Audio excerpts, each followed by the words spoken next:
Hello साथियों, नमस्कार। संतोष creation में आप सभी का हार्दिक स्वागत है। आइए आज हम लोग चर्चा करेंगे कि सरकारी संस्थानों में ठेकेदारी पे जो काम दिया गया है उस पे काम कैसे नहीं हो रहा है, और अगर काम हो रहा है तो उसमें कर रहे हैं ठेकेदार के माध्यम से कर रहे हैं कर्मचारियों को फ़ायदा क्यों नहीं अच्छा से हो रहा है। साथ ही साथ प्राइवेट संस्थानों में, प्राइवेट फैक्ट्रियों में लोग काम करना क्यों नहीं चाह रहे हैं, सरकारी संस्था की ओर लोग भागना क्यों चाह रहे हैं। तो इस विषय पर आज हम लोग चर्चा करेंगे।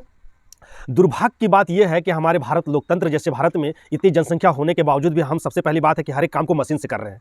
मशीन से करने से हमारा क्या हो रहा है कि मशीन से काम वहीं किया जाता है जहां पे जनसंख्या कम हो और क्षेत्रफल ज़्यादा हो, ताकि वहां पे जो है मजदूर मिलता नहीं है, तो उस स्थिति में हम लोग मशीन से कार्य कर लेते हैं। लेकिन भारत तो खुद एक जनसंख्या, अभी तो विश्व का प्रथम जनसंख्या वाला देश बन गया है। पहले तो चाइना था, अभी तो भारत बन गया है, लेकिन ऑफिशियली अनाउंसमेंट नहीं है। तो इस तरह का देश, मतलब पॉपुलेशन इतना ज़्यादा होने के बाद भी, श्रम की संख्या ज़्यादा होने के बाद, श्रम संख्या कहने का मतलब है कि कामगारों की संख्या यहाँ पे ज़्यादा होने के बावजूद हम मशीनों से कार्य कर रहे हैं, जिसके कारण बेरोजगारी बढ़ रही है। तो ठीक है, बेरोजगारी बढ़ रही है तो उसके लिए तो किसी न किसी रोजगार का तो रोजगार मिल ही जाता है। लेकिन बात रहा इसमें ये कि लोग प्राइवेट रोजगार की ओर अभी कम अग्रसर हो रहे हैं, ठीक है, और सरकारी ओर जाना ज़्यादा चाहते हैं। कारण क्या है? तो इसके मैंने एक ऑब्जर्वेशन पाया, तो इसमें देखा कि आज अगर कोई भी सरकारी संस्था है उसमें सरकारी कर्मचारी तो है ही, साथ ही साथ वहाँ के कुछ कामों को प्राइवेट रूप में यानी कि ठेका के माध्यम से लोगों को दिया जा रहा है। लेकिन अब क्या है कि ठेकेदार भी तो आदमी रख रहा है, लेकिन ठेकेदार आदमी रख रहा है तो ठेकेदारों को तो सरकार के माध्यम से एक फिक्स किया गया है कि एक लेबर को या एक मिस्त्री को कितना कम से कम देना चाहिए, ठीक है। तो ये फिक्स किया गया है, लेकिन ठेकेदार करते क्या है कि उनका शोषण करते हैं। आप कैसे शोषण करते हैं भाई? तो काम तो पूरा लेते हैं, क्योंकि वो प्राइवेट से करवा रहे हैं, ठेका से करवा रहे हैं। ठेका में तो जितना स्पीड काम आएगा उतना ज़्यादा पैसा ठेकेदारों को बनता है। तो ये क्या रहा है कि काम तो उससे बहुत ज़्यादा ले रहे हैं, लेकिन उससे काम के हिसाब से उसको पैसा नहीं दे रहे हैं, जिसके कारण लोग जो है कि उससे काम से संतुष्ट ना होकर फिर कुछ दिन काम करते हैं, छोड़ देते हैं, या फिर किसी कारणवश उसको छोड़ा दिया जाता है, भगा दिया जाता है। अब क्यों छोड़ देते हैं, क्यों भगा जाता है, इसके विषय में भी मैं अभी चर्चा करता हूँ। फिर वो सरकारी नौकरी के विषय में सोचने लगते हैं। तो कारण क्या है? सो देखिए, अगर किसी सरकारी संस्थान में कोई काम हो रहा है ठेकेदारों के माध्यम से, तो उसमें जो भी कर्मचारी है, प्राइवेट से जो भी कर्मचारी है ठेकेदारों के पास, तो उन लोगों को नाम से पैसा तो गवर्नमेंट मान लेते हैं कि 20,000 रुपया अगर देता है, तो उसको ठेकेदार जो है उन्हें कितना देता है? 10,000, 8,000, 9,000। तो जिसके कारण उनका ना घर चलता है, ना खुद का अपना जीवन चल पाता है, जिसके कारण वो फिर से दूसरी चीज़ों को सोचने लगता है। दूसरी बात यह है कि ये करते कैसे हैं, सो बताता हूँ। आज बेरोजगारी तो थोड़ा बढ़ा हुआ है, शिक्षित बेरोजगारी भी बढ़ा हुआ है। सरकारी नौकरियां तो बहुत कम अभी आ रही है, और अगर आ भी रहा है तो जनसंख्या इतना ज़्यादा हो गया है कि वो कम पड़ जाता है। तो सरकारी नौकरियां कम नहीं आ रहा है, वो जनसंख्या बढ़ गया ज़्यादा, ठीक है। शिक्षित बेरोजगारी बढ़ गया, जिसके कारण लोगों को लगता है कि जो है बेरोजगारी बढ़ गया, यानी काम तो हो ही रहा है। लेकिन अब देखिए उसका शोषण कैसे करते हैं कि कोई भी ठेकेदार यदि किसी व्यक्ति को अगर रखता है अपने काम पे, तो उसको क्या करता है, वो अपने जाकर अपने से खाता खुलवाता है, उसके नाम से खाता खुलवा कर उससे खाता और एटीएम अपने पास रख लेता है। और जैसे ही महीना पुरता है, पैसा उसको सरकार की ओर से ठेकेदार को मिलता है, तो उसका पैसा उसमें डाल देता है, डालकर दिखा देता है गवर्नमेंट को कि हाँ, हमने इस कर्मचारी को इतना पैसा दे दिया। और उसके बाद उस एटीएम और पासबुक उसके पास रहता है, वो पैसा वो फिर बाद में निकाल लेता है, और जितना उस व्यक्ति को चाहिए उतना उस व्यक्ति को दे देता है। तो इस तरह शोषण किया। दूसरी बात यह है कि वो अगर व्यक्ति आवाज़ उठाता है तो उसे काम से निकाल दिया जाएगा। तो आज के डेट में थोड़ा काम की कमी हो गई है, तो लोग डरते भी हैं कि भाई इसका विरोध हम कैसे करें, अगर जैसे ही हम इसका विरोध करेंगे वैसे ही हमको ये काम से निकाल देगा, फिर हम बेरोजगार पड़ जाएंगे, फिर जो भी रोजी रोटी चल रहा है जैसे तैसे वो भी छिन जाएगा। तो सरकार से मेरा निवेदन है कि इस तरह से होच-पोच जो हो रहा है इसको आप दूर करें, कड़ाई से इससे निपटे।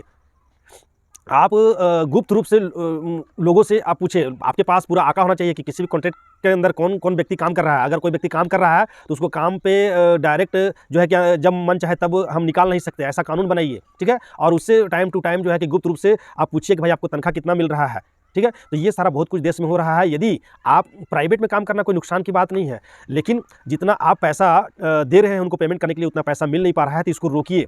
अगर एक व्यक्ति को एक लेबर को किसी ठेकेदार के अंदर खट रहा है, उसको जो है 15,000 रुपया पेमेंट करने के लिए मिल रहा है और उसको 8,000 रुपया पेमेंट किया जा रहा है, तो असंतुष्टि तो इसी जगह पे हो गया। तो इसको आप रोकिए। अरे ज़्यादा से ज़्यादा ये हो सकता है कि 15,000 अगर सरकार दे रहा है तो 1,000 काट के 14,000 उसको दे, ताकि उसका घर परिवार अच्छा से चले। अब काम भी करे और घर भी नहीं चले तो फिर वो काम किस काम का हुआ? फिर तो आलोचना, काम मिलने के बाद भी लोग आलोचना करेंगे।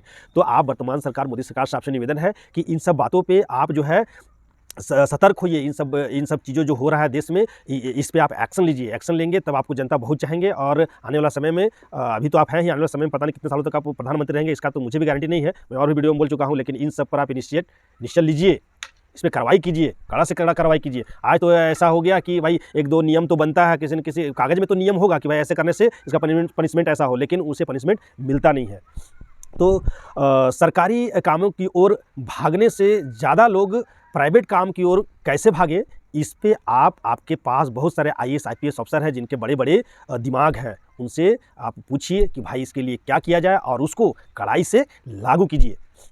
जनसंख्या सबसे पहली बात है कि जनसंख्या को भी आपको नियंत्रण करना है। इसके लिए आप जो कानून ला रहे हैं या नहीं लाए हैं, तो आप कानून को यथाशीघ्र लाइए और इसको जनसंख्या को कम कीजिए और साथ ही साथ ये जो होच-पोच प्राइवेट और सरकारी में हो रहा है, इसको दूर कीजिए। एक चीज़ और है देखने को मिलता है कि सरकारी संस्था में जो भी काम कर रहे हैं, जो सरकारी कर्मचारी है, उनको समय पे तनख्वाह मिल जाता है और साले-साल उनको डीए, टीए सारा कुछ मिल जाता है, ठीक है, इंक्रीमेंट भी होता है। लेकिन वही प्राइवेट में दसों साल से लोग काम करता आ रहा है, तो बहुत कम जो है कभी काल 2-4 साल, 5 साल में 1000-2000 रुपये बढ़ा दिया, तो उसको लाभ नहीं मिल पा रहा है। दूसरी बात है कि सरकारी कर्मचारियों को टाइम से पैसा मिल जाता है। अगर 30 तारीख या 1 तारीख को मिलना है तो मिल जाता है, लेकिन प्राइवेट में कर रहे लोगों को समय पे पैसा नहीं मिलता, ये भी असंतुष्टि का कारण है। दूसरी बात है कि सरकारी संस्थान में काम कर रहे लोगों को जो सुविधाएँ सारी मिल रही है, जो भी सुविधा चाहे वो पैसे की सुविधा मिल रही है या फिर छुट्टी की सुविधा मिल रही है या मेडिकल सुविधा मिल रही है, वो प्राइवेट कामों में बहुत कम मिल रहा है। तो इन सब चीज़ों को भी आप इस चीज़ से लागू करें, क्योंकि सरकार को पूरे जनता को सरकारी नौकरी देना असंभव है, क्योंकि प्राइवेट नौकरी की संख्या ज़्यादा है।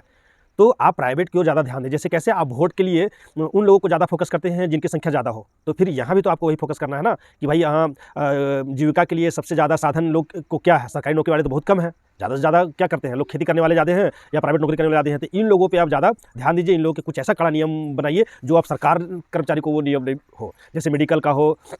उसके बाद और भी बहुत सारी चीज़ें हैं, मेडिकल फैसिलिटी हो, सालाना इंक्रीमेंट की फैसिलिटी हो, एजुकेशन की फैसिलिटी हो, उनके बच्चों को एजुकेशन कम में हो जाए या उनको अगर जो भी पढ़ाई में खर्च होता है उनके पैसा उनको रिटर्न हो जाए, समय समय पर उनको छुट्टी मिले। तो ये सारा सुविधाएं आप जो है प्राइवेट कर्मचारियों को दे। और कहीं न कहीं हमें तो लगता है कि शायद इसके लिए कानून बना हुआ है, लेकिन ये कानून सख्ती से लागू नहीं है, तो इसको आप लागू भी करें ताकि जाके जनता आप पे संतुष्ट होगा। तो देखिए, काम तो लगभग सारे लोग कर ही रहे हैं, किसी न किसी रूप से काम कर रहे हैं, लेकिन असंतुष्ट है और इसी कारण से लोग कहते हैं कि मैं बेरोज़गार हूँ। कारण यही है कि भाई 2 महीना 4 महीना कर रहे हैं, खट पुरा रहे हैं और जो है कि अपना घर बाल-बच्चा परिवार चलाने के लिए पूरा रकम हो भी नहीं पा रहा है। इसलिए 2 महीना 3 महीना छोड़कर फिर दूसरा काम ढूँढते हैं, दूसरा काम में भी जाते हैं, उसी तरह बरगला के उसको रखा जाता है, फिर किसी न किसी कारण से उसको जो है कि फिर निकाल दिया जाता है या फिर देखता है कि भाई हम इतना काम कर रहे हैं और तनख्वाह बहुत कम है। तो ये सारा चीज़ पर आप लगाम लगाइए। अगर आप लगाम लगाएंगे प्राइवेट संस्थानों को, प्राइवेट में काम कर रहे कर्मचारियों के विषय में अगर आप सोचेंगे, तो कोई भी सरकारी काम के लिए आपसे आग्रह नहीं करेंगे। हमेशा आवाज़ उठता है कि ये वर्तमान सरकार जो है इतना नौकरी की बात किया था, इतना सरकारी नौकरी की बात किया था, ये बात आएगा ही नहीं। जब प्राइवेट में आप इतना सुविधा अगर दे देंगे तो सरकारी की बात होगा ही नहीं। जब सोच के देखिए, ये तो गजब से विडंबना है ना कि सरकारी प्राइवेट स्कूल में हम पढ़ना चाहते हैं और सरकारी नौकरी करना चाहते हैं। तो कहीं न कहीं देखिए, आप चिंतन कीजिए। आप तो ऐसे भी संत महापुरुष हैं, आध्यात्मिक विचारधारा वाले आदमी हैं, आप तो अध्ययन ऐसे भी आप कर सकते हैं। आप सोचिए कि आखिर ऐसा क्यों हो रहा है कि लोग पढ़ना चाह रहे हैं प्राइवेट में और काम करना चाह रहे हैं सरकारी में। तो कहीं न कहीं कुछ होच-पोच है, कुछ गड़बड़ी है। तो इसको सुधारिए ताकि देश का विकास होगा। बस इतने कह के अपनी वाणी को समाप्त करता हूँ। धन्यवाद।